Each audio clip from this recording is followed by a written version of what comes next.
Bonsoir à toutes et à tous et bienvenue dans cette édition à la une de l'actualité. Ce soir, trafic de passeports diplomatiques. Les députés condamnés Boubacar Wilimbo Biaye a été reconnu coupable et condamné à 2 ans dont 5 mois ferme. Elhadji Mamadou Sall écope de 2 ans dont 6 mois ferme et le principal mis en cause dans cette affaire, Elhadji Diadé Condé, a pris 2 ans dont 10 mois ferme. Verdict jugé injuste par son avocat qui compte faire appel de cette sentence. Le compte-rendu à suivre tout à l'heure avec Mme Abdougaï Kassé. Le Sénégal sous la menace d'une sécheresse d'ici 2 ans, c'est le sous-secrétaire général des Nations Unies qui l'affirme, invitant les autorités à anticiper sur la gestion de cette catastrophe. À suivre tout à l'heure le reportage d'Alun Sow. Sensibilisation à la migration irrégulière, le choix d'une réintégration verte de migrants de retour pour décourager ceux qui voudraient tenter cette aventure à risque. Il s'agit de projets en lien avec l'environnement et qui donnent des résultats. Le reportage de Pape Ibrahima Ndiaye à suivre dans ce journal.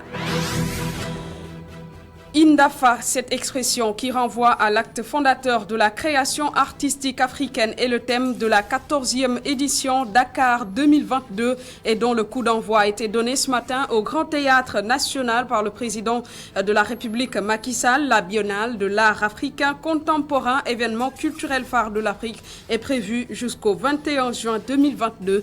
Fenêtre biennale à suivre en fin d'édition. Bienvenue à toutes et à tous.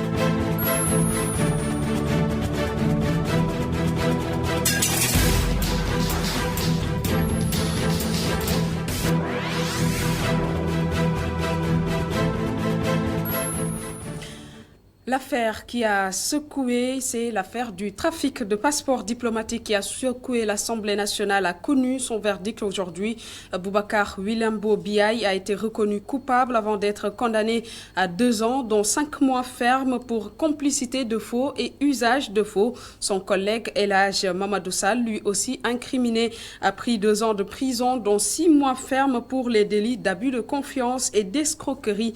Une décision jugée surprenante par l'un de leurs avocats. Mme Abdougaï Kassé pour le compte-rendu. La justice aura pris son temps avant de vider l'affaire du trafic de passeports diplomatiques pour laquelle les 2 députés sont poursuivis. Elhadji Mamadou Sall, qui purge déjà une peine de 6 mois de prison ferme, et Boubacar Wilimbo Biaye sont tous les 2 reconnus coupables et condamnés. Leur conseil lit la décision rendue par le tribunal de Dakar avec une mine des mauvais jours. En définitive, il a été retenu contre Boubacar Wilimbo Biaye une infraction de complicité de faux et usage de faux, pour laquelle infraction il a été condamné à une peine de 2 ans, dont 5 mois ferme. Pour Mamadou Sall, il a été retenu une infraction d'abus de confiance, d'escroquerie à l'endroit de Oumou Touré. Et pour cette infraction, il a été condamné à 2 ans, dont 6 mois ferme. L'avocat trouve que les faits retenus contre ses clients lors de ce jugement en délibéré sont très légers. Grande a été sa surprise. Donc c'est une décision qui nous surprend, dans la mesure surtout que le député Boubacar Biaye a été relaxé au bénéfice du doute pour l'infraction d'escroquerie. On s'attendait à ce qu'il soit totalement relaxé. On se surprend à constater qu'il a été condamné pour faux et usage de faux. Pour Elhadji Mamadou Sall, c'est pareil, parce qu'il a été condamné parce que tout simplement, Oumou Touré l'a cité dans cette affaire. Nous l'avions dit à l'audience de plaidoirie que dans cette affaire, au-delà de la médiatisation, au-delà de le statut de député, il faut qu'on les juge par rapport aux faits. Or, les faits révélaient que sur les 6 plaintes qui étaient déposées, il n'y a qu'une seule personne, Oumou Touré, qui a cité le nom des députés. Et elle n'était même pas capable de décrire le bureau qu'elle prétend avoir fréquenté. Maître Antoine Beng veut rencontrer d'abord ses clients pour savoir s'ils comptent interjeter appel. J'attends de rencontrer mes clients. Vous avez remarqué par vous-même qu'ils étaient 7 dans la salle, mais nous n'avons pas pu communiquer. Moi, je ne suis que mandataire. Donc, il faut que je les rencontre, qu'on discute de ce dossier. Et s'il faut faire appel, on le fera. Mais je ne peux pas prendre la décision de faire appel sans les rencontrer. D'autant d'ailleurs que Mamadou Sall sort dans quelques jours parce que le temps de détention couvre presque la peine il va sortir dans quelques jours. Donc je veux d'ailleurs d'abord les rencontrer, discuter avec eux. Mais s'il ne dépendait que de moi, je fais appel systématiquement de cette décision parce que je trouve qu'elle n'est pas du tout fondée. La robe noire reproche aux juges de ne pas avoir dit le droit et rien que le droit. Selon lui, ils se sont laissés emprisonner dans l'acharnement du tribunal médiatique et populaire.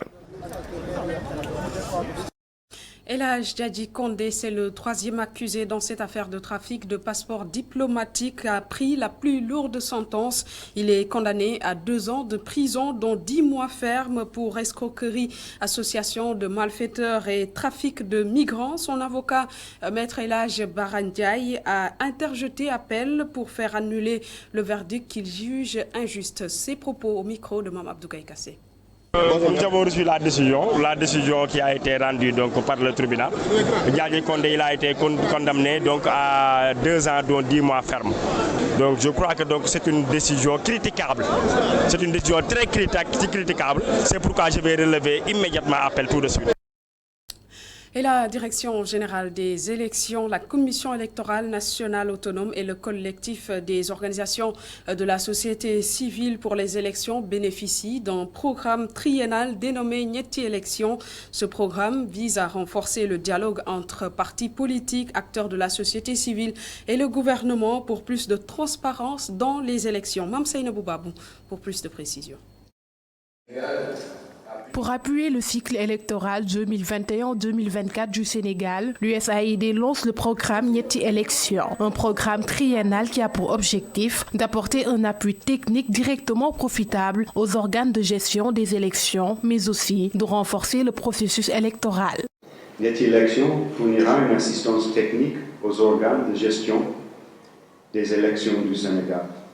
Elle renforcera le dialogue entre la société civile, les partis politiques et le gouvernement du Sénégal. Et elle mènera une éducation civique et électorale ciblant les personnes handicapées, les femmes, les jeunes et les primo-votants.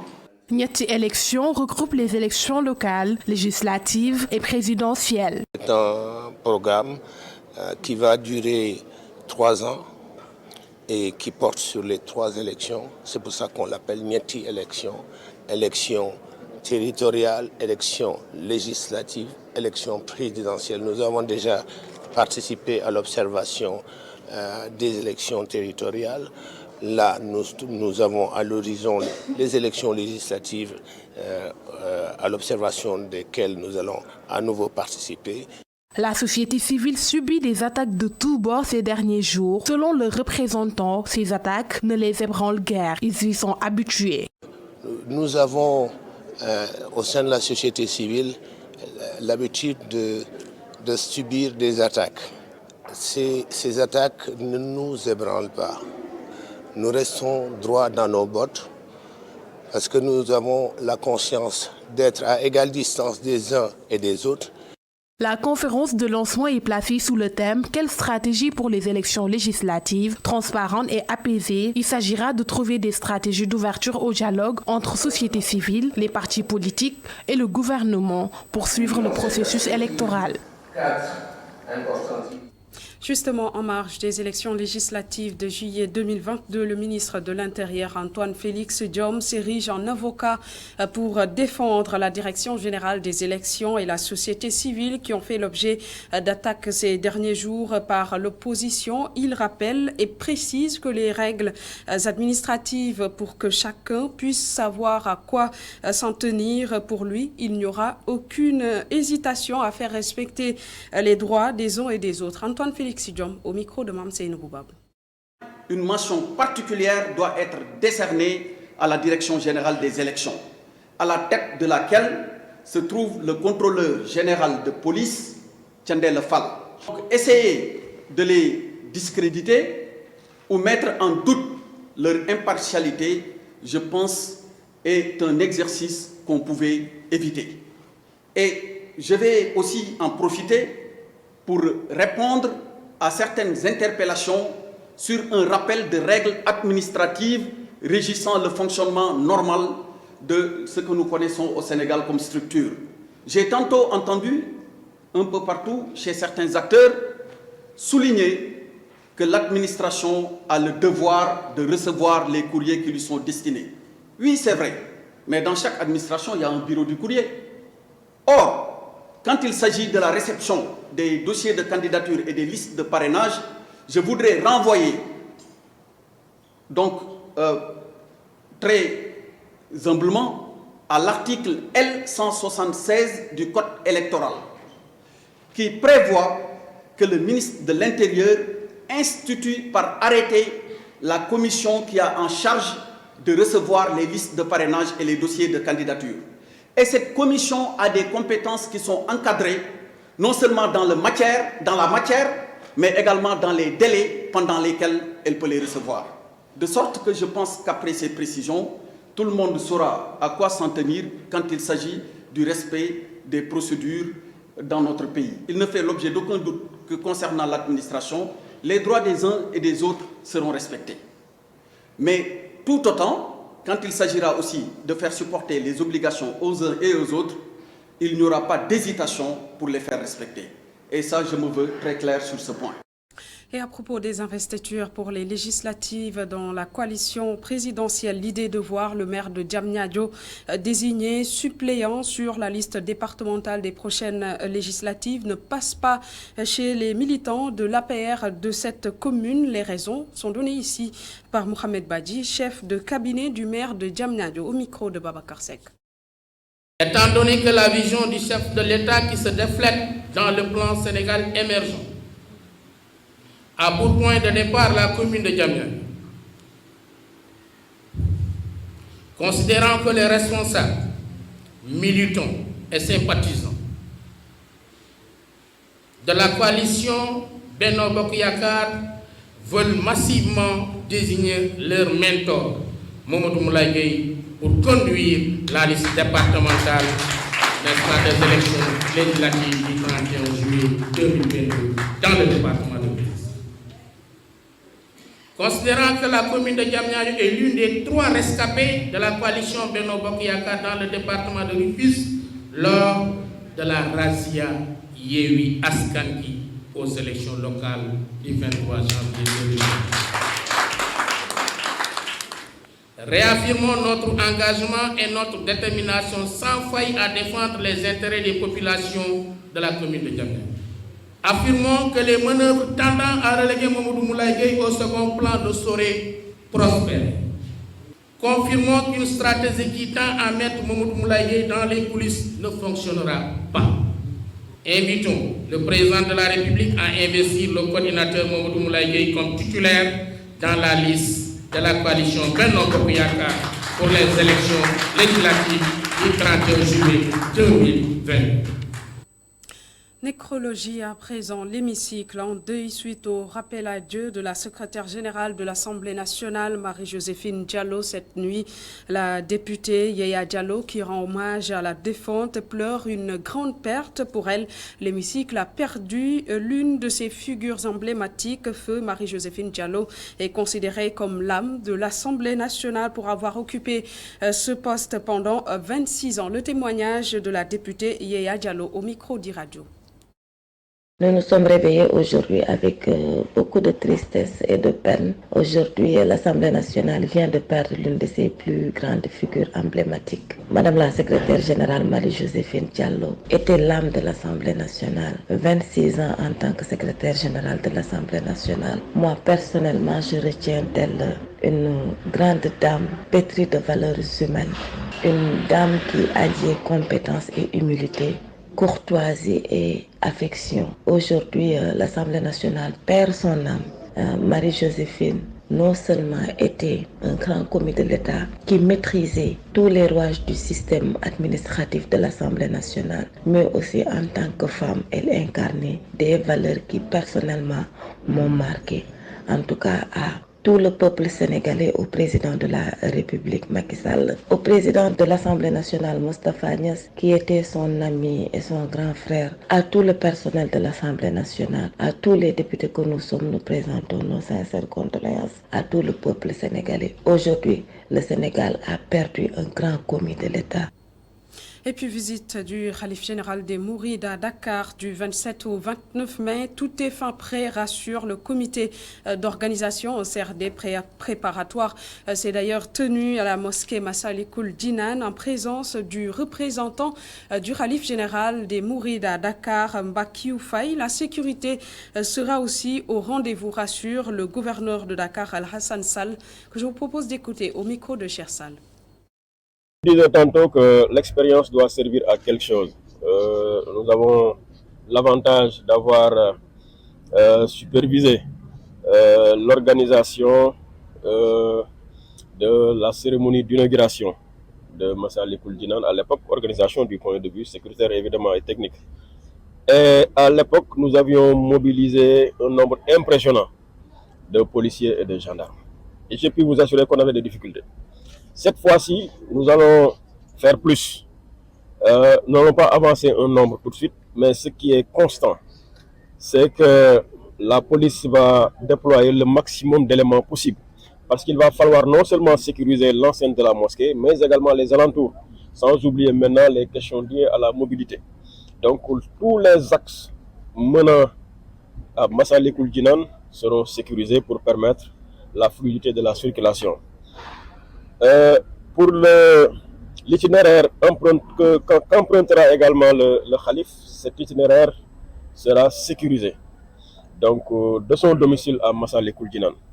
Et dans l'enceinte de Massalikul Jinan et même dans les abords, nous comptons déployer des éléments de la gendarmerie, l'escadron monté de la gendarmerie, pour aider et accompagner la police dans le cadre de la fluidité de la circulation. C'est dire donc que véritablement pour cette fois-ci, si nous avions fait 10 lors de l'inauguration, cette fois-ci nous comptons faire 100. Et je vous le disais dans les titres, le Sénégal va être frappé par la sécheresse d'ici 2 ans. Révélation faite par Ibrahima Cher-Diong, le sous-secrétaire général des Nations Unies, qui présidait une conférence à l'IAM, a interpellé les autorités à anticiper sur cette catastrophe. Alioune Sow et Barasso pour le compte-rendu. Les conséquences climatiques impactent négativement le continent africain. Cyclones, inondations et sécheresse sont les maux dont souffre l'Afrique. La sécheresse pourrait frapper le Sénégal d'ici 2 ans. Dans le cas du Sénégal, le modèle que nous avons a pu détecter il y a de cela 2 ans qu'effectivement il y aurait des déficits pluviométriques et un impact sur les populations vulnérables. Cette information elle est extrêmement utile parce que ça permet à un État de pouvoir anticiper et de transférer ces risques vers l'assurance. Et au cas donc ces déficits pluviométriques sont confirmés, l'État aurait accès à des ressources financières. Ça a été le cas pour le Sénégal d'ailleurs à 2 reprises. Et quand on totalise les montants qui nous décaissent au Sénégal, ça tourne autour de 40 millions de dollars. Le sous-secrétaire général des Nations Unies se veut clair. Les autorités doivent anticiper pour répondre à cette catastrophe. Avoir une visibilité sur son niveau de risque. On ne peut pas s'adresser à un problème qu'on ne comprend pas. Et par la planification, par la modélisation, un État a l'information qui lui permet de prendre une décision idoine. Et comme je l'ai dit tantôt, la décision elle est à 2 niveaux, elle n'est pas à 50 niveaux. Le premier d'abord, c'est que l'État décide de retenir ce risque dans son budget national et d'allouer des ressources qui lui permet par un concept de plan de contingence de pouvoir réagir à partir du budget national. Vous l'avez remarqué au Sénégal, en cas d'inondation, l'État fait appel à ses propres ressources pour réagir. Les populations africaines souffrent le martyre avec les conséquences liées au climat. Cyclones, sécheresse et inondations sont constatées dans presque toutes les zones du continent. Il faut un concept de prime d'assurance pour une meilleure réponse pertinente par rapport à la réalité de la zone. Et l'État du Sénégal tente depuis plusieurs années de freiner la voie de la migration irrégulière, mais ils sont encore nombreux, ces jeunes qui veulent se lancer dans cette aventure périlleuse. Pour les décourager, au-delà de la sensibilisation, des migrants de retour mènent des projets en lien avec l'environnement. Pape Ibrahima Ndiaye et Serine Salioudem pour le repos. Au nom de la sensibilisation contre la migration irrégulière, Hassan Diop ne se sépare presque jamais de son sac. Un sac rempli d'histoire et qui lui permet, preuve à l'appui, de raconter comment en 2006, il a frôlé la mort en voulant se rendre en Espagne à bord d'une pirogue. Au départ, ils étaient 45, mais au final, seuls quelques pêcheurs, dont lui, ont pu fouler le sol de l'archipel Tenerife. Je demande aux jeunes de rester ici et de préserver leurs emplois, parce qu'ils sont nombreux ceux qui sont en Europe et font rien actuellement, alors qu'ils avaient du travail au Sénégal.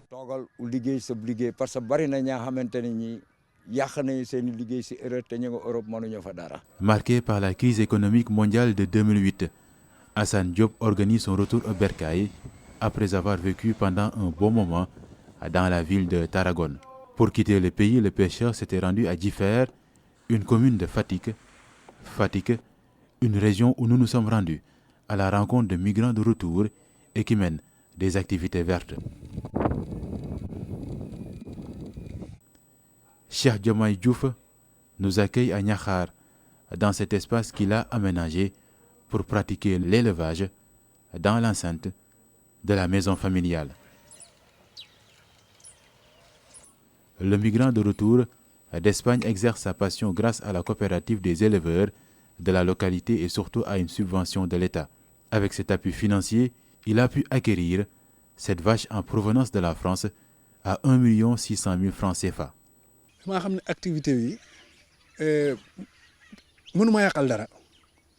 Cette vache laitière est une aubaine pour moi. Regardez, je gère un magasin de vaisselle, mais c'est cette activité qui me permet de régler les dettes de la boutique. Certains n'arrivent toujours pas à croire que j'achète des marchandises grâce aux bénéfices qui proviennent de la vache laitière. Cheikh Diomaye retrouve la lumière après avoir connu les ténèbres. Alors qu'il est boutiquier à Kër Mbaye Fall et que son activité est en plein essor, l'homme décide de tout quitter pour rejoindre l'Espagne et à tout prix. Au regard de son expérience, de ses enseignements tirés de ce voyage en mer, il regrette son choix, mais se tourne vers l'avenir. Avant-hier, j'ai revu un migrant de retour d'Espagne. Il a pris la pirogue, mais maintenant il a des papiers et peut voyager sans problème. L'autre jour, il m'a appelé pour me demander si je voulais retourner en Espagne parce qu'une femme qui a divorcé peut me faire des papiers pour 5 ans, mais j'ai catégoriquement refusé.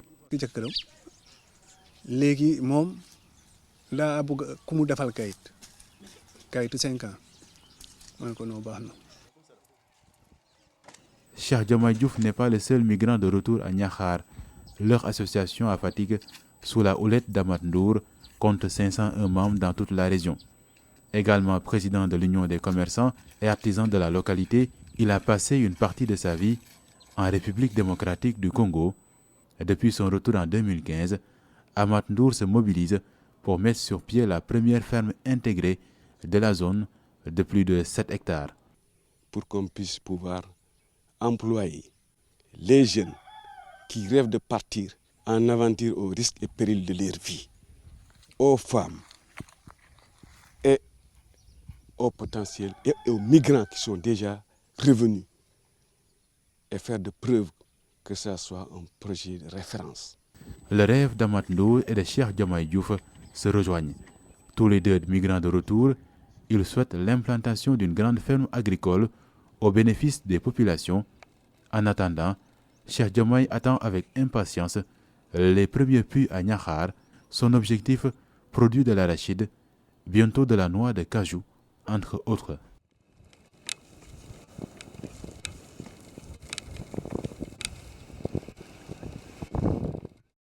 Et l'actualité, c'est aussi la loi 75-80 relative à la prise en charge des malades mentaux. C'est ce qui a suscité ce matin un atelier de partage présidé par le médiateur de la République aux côtés d'autres experts en psychiatrie. Les analyses du médiateur de la République Demba Kandji au micro d'Abdourahmane Ly. Nous avons estimé utile. Et vous-même, si je fais une dégression, vous vous rendez compte que au détour de chaque rue, vous rencontrez un malade mental, un citoyen, qui peut peut-être, qui a droit à des soins et qui n'en a pas. Donc, ces familles nous répercutent leur difficulté et leur désarroi. Et nous avons estimé utile de faire jonction avec ceux dont la compétence est d'exercer dans ce domaine de la psychiatrie pour réfléchir sur une relecture de cette loi qui date de 1975-47. Le médiateur accompagne la réflexion, la nourrit avec le concours de ceux dont la profession est d'exercer dans la santé mentale. Nous ne pouvons pas changer les conditions, mais nous voulons le cadre législatif qui permet de les accueillir dans les hôpitaux. Ça interpelle le préfet, ça interpelle le procureur, ça interpelle le juge. Et pourtant, l'autorité administrative, le procureur de la République, ont pour mission de visiter les établissements, d'émarger, enfin de signer les registres. Parce qu'après tout, c'est une détention sous contrainte. Ce sont des gens qui ne sont pas conscients, qui sont en détention privée de leur liberté d'aller et de venir. Le médecin qui s'occupe de ces gens-là devrait être également protégé. Parce que le médecin n'a aucune autorité pour contraindre quelqu'un à rester en hospitalisation s'il n'y a pas l'accompagnement légal de l'autorité administrative. La 14e édition de la Biennale des Arts africains contemporains de Dakar a démarré officiellement ce matin au Grand Théâtre National sous la présence du chef de l'État Macky Sall. Le président de la République a salué l'esprit créatif des artistes reconnus à l'échelle mondiale. Cette année, la Biennale a comme invité d'honneur la Chine et la Côte d'Ivoire. Ouvert ce 19 mai, cet événement culturel phare de l'Afrique se tiendra jusqu'au 21 juin. Fenêtre biennale avec Ndeye Mariam Gaye.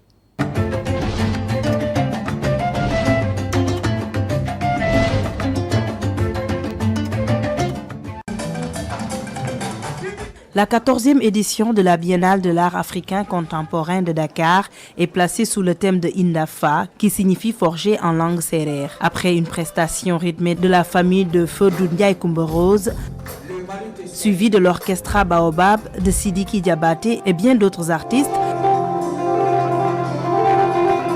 le président Macky Sall est revenu sur l'essence de la Biennale. Je pense à toutes celles et à tous ceux qui, dans cette période terrible de la Covid-19, nous ont quittés.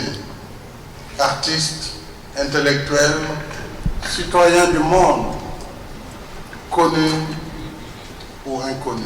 Dire Indafa, donc, c'est creuser dans l'histoire propre du peuple, explorer ses trésors et élever ce qui est diffus à la forme supérieure de l'être, c'est-à-dire l'art. Le président de la République a pris l'engagement de donner à l'artiste une place de choix dans le sphère culturelle sénégalaise.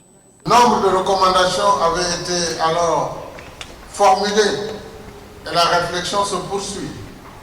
Le suivi est assuré par mon gouvernement sur les questions telles que la propriété intellectuelle, en particulier le statut de l'artiste. Il a annoncé par ailleurs la construction prochaine d'une école des arts à Diamniadio. Je tiens beaucoup à la construction de l'école nationale des arts et métiers de la culture. Je construirai à la nouvelle ville de Diamniadio.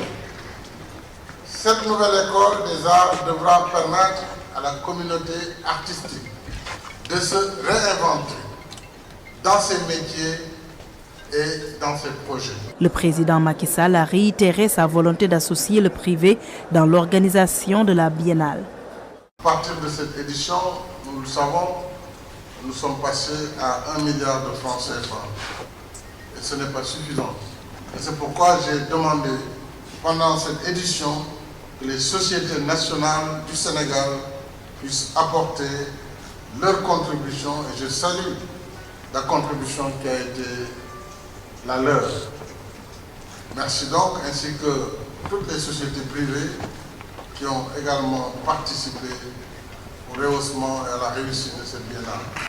Il n'a pas manqué de parler de la subvention du pavillon Sénégal qui sera la vitrine des artistes. Je pense d'abord à la création d'un fonds de soutien à la participation aux grands événements du monde pour contribuer à la promotion de nos œuvres d'art. Je souhaite que le pavillon du Sénégal puisse faire le tour du monde pour porter le message le message des artistes sénégalais, des hommes et femmes de culture, et pour participer au rayonnement de notre pays sur la scène internationale. Le président Macky Sall a rendu hommage aux artistes victimes de la Covid-19, occasion saisie également pour distinguer les différents artistes africains. La 14e édition de la Biennale d'art contemporain de Dakar a pour invité d'honneur la République de Chine et celle de la Côte d'Ivoire.